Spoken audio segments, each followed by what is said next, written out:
ವಿದ್ಯಾರ್ಥಿಗಳಿಗೆ, ಪಾಲಕರಿಗೆ, ಪೋಷಕರಿಗೆ ಮತ್ತೊಂದು ವಿಡಿಯೋಗೆ ಸ್ವಾಗತ.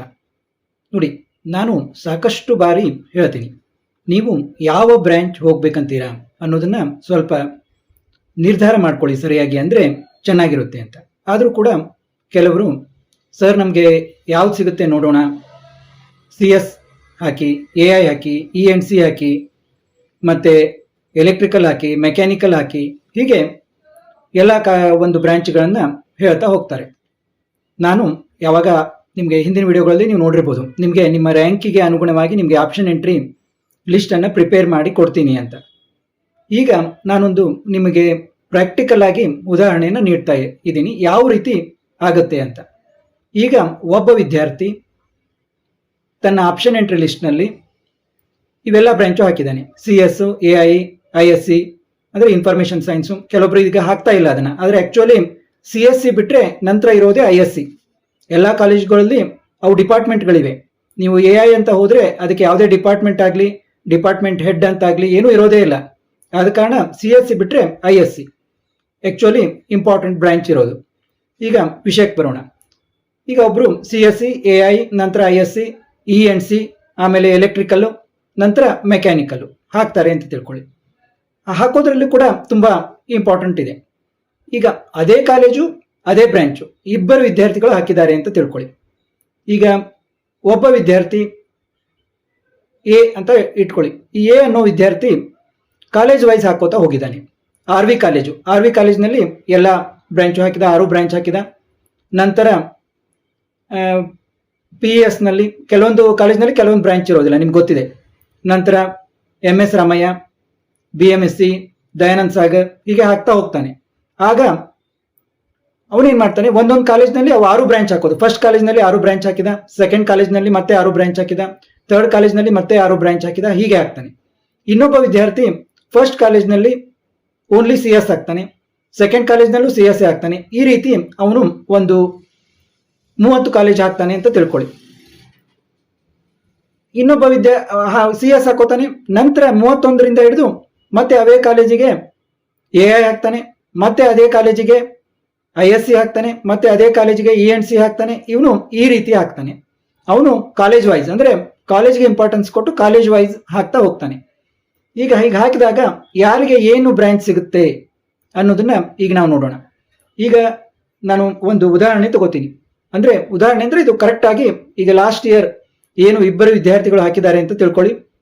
ನೋಡಿ, ಇಲ್ಲಿ ನಾನು ಉದಾಹರಣೆಗೆ ಕೆಲವರು ಮೊನ್ನೆ ನನಗೆ ಫೋನ್ ಮಾಡಿ, ನಮ್ಮದು ST ಕ್ಯಾಟಗರಿ, ನಮಗೆ CS ಸಿಗ್ಬೋದಾ, ನಮಗೆ ISC ಸಿಗ್ಬೋದಾ, ನಮ್ಮ ಹುಡುಗಂದು ರ್ಯಾಂಕು ಬಹುಶಃ ಬಹಳ ದೂರ ಹೋಗ್ತಾ ಇದೆ ಅನಿಸುತ್ತೆ, ನಾವೆಲ್ಲ ರ್ಯಾಂಕ್ ಪ್ರೇಟ್ ಚೆಕ್ ಮಾಡಿದ್ದೀವಿ, 1.5 ಲಕ್ಷ, ಹತ್ತತ್ರ 1.30, 1.40 ಹೀಗೆ ಬರುತ್ತೆ ಅಂತ ಹೇಳಿದರು. ಈಗ ನಾನು ಅದೇ ರೀತಿಯಾಗಿ ಒಂದು ಉದಾಹರಣೆ ನಿಮ್ಗೆ ಹೇಳ್ತಾ ಇದ್ದೀನಿ. ಈಗ ವಿದ್ಯಾರ್ಥಿಯ ರ್ಯಾಂಕು 1,41,065 ಅಂತ ತಿಳ್ಕೊಳ್ಳಿ. ನೋಡಿ, ಇದು ಎಲ್ಲರಿಗೂ ಇಂಪಾರ್ಟೆಂಟ್ ಆಗ್ತದೆ, ಕೇವಲ SC ST ವಿದ್ಯಾರ್ಥಿಗಳಿಗೆ ಅಂತಲ್ಲ, ಎಲ್ಲ ವಿದ್ಯಾರ್ಥಿಗಳು. ಅಂದರೆ ಯಾವ ಮೆಥಡ್ನಲ್ಲಿ ಹಾಕಿದರೆ ಯಾವ್ಯಾವುದು ಕಾಲೇಜು ಇದಾಗ್ಬೋದು, ಹೇಗೆ ನಮಗೆ ಪ್ರಾಬ್ಲಮ್ ಆಗುತ್ತೆ ಅನ್ನೋದು ಇಲ್ಲಿಯ ವಿಚಾರ. ಈಗ ವಿದ್ಯಾರ್ಥಿಯ ರ್ಯಾಂಕು ಇಷ್ಟಿದೆ.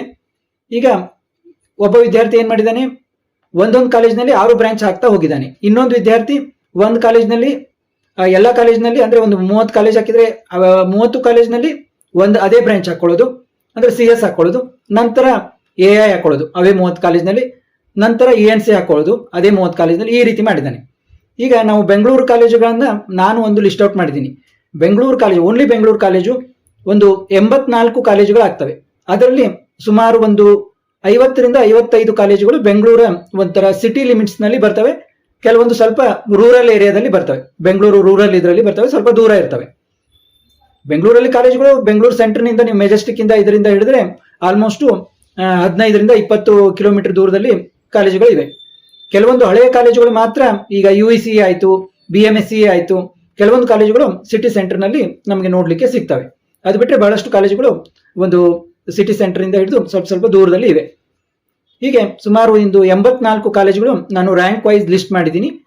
ಈಗ RV college first, PES second, ಈ ರೀತಿ. ಈಗ ಯಾರಿಗೆ ಯಾವ ಕಾಲೇಜ್ ಸಿಗ್ತವೆ ಅನ್ನೋದನ್ನ ನೋಡಿ. ಈಗ ಒಬ್ಬ ವಿದ್ಯಾರ್ಥಿ ಏನು ಮಾಡಿದ, ಅವನು ಕೇವಲ CS ಬ್ರಾಂಚ್ ಆಗ್ತಾ ಹೋದ ಅಂತ ತಿಳ್ಕೊಳ್ಳಿ.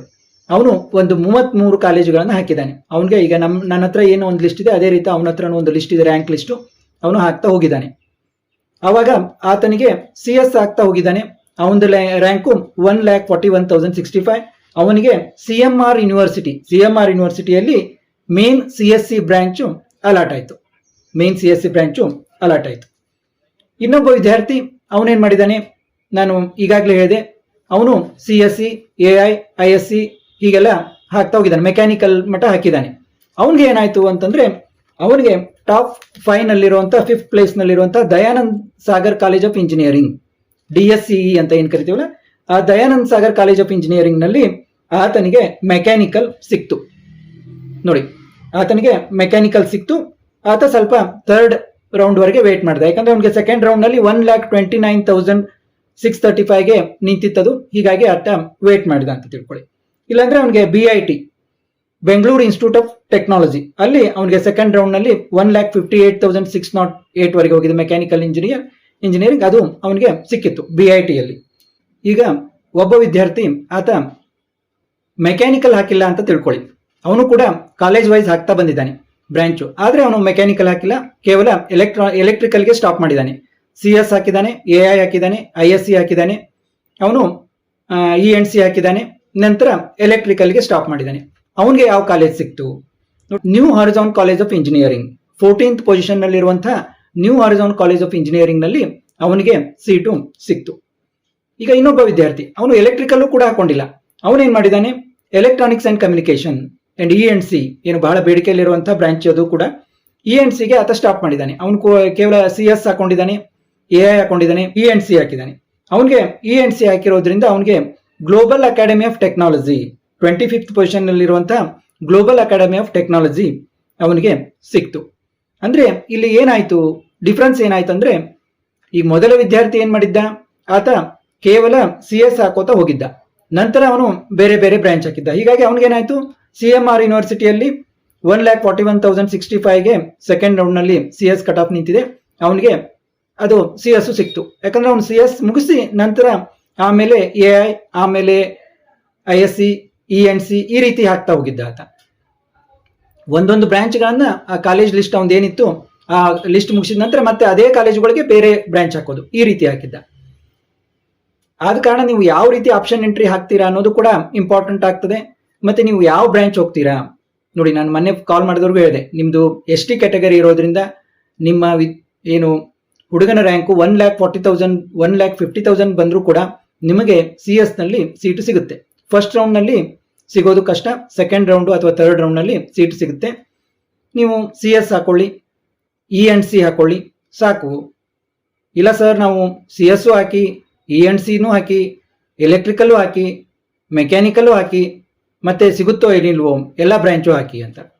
ಇದರಿಂದ ಏನಾಗ್ತದೆ, ನಿಮ್ಮ ಒಂದು ಲಿಸ್ಟು ತುಂಬಾ ದೊಡ್ಡದಾಗ್ತಾ ಹೋಗ್ತದೆ. ಮತ್ತು ಯಾವ ರೀತಿ ಹಾಕಬೇಕು, ಈಗ 1ನೇ ಕಾಲೇಜ್ನಲ್ಲಿ ಎಲ್ಲ ಲಿಸ್ಟ್ ಹಾಕೋದಾ, 2ನೇ ಕಾಲೇಜ್ನಲ್ಲಿ ಮತ್ತೆ ಲಿಸ್ಟ್ ಹಾಕೋದಾ, ಅಥವಾ ನಾವು ಒಂದು 30 ಕಾಲೇಜ್ ತಗೊಂಡ್ರೆ 30 ಕಾಲೇಜ್ನಲ್ಲಿ ಮೊದಲೇ CS ತಗೊಂಡು ಆಮೇಲೆ ನಂತರ IS ತಗೊಳ್ಳೋದು, ಅಥವಾ ನಂತರ ENC ತಗೊಳ್ಳೋದು, ಆ ರೀತಿ ಮಾಡೋದು ಅಂತ ಗೊಂದಲ ಆಗುತ್ತೆ.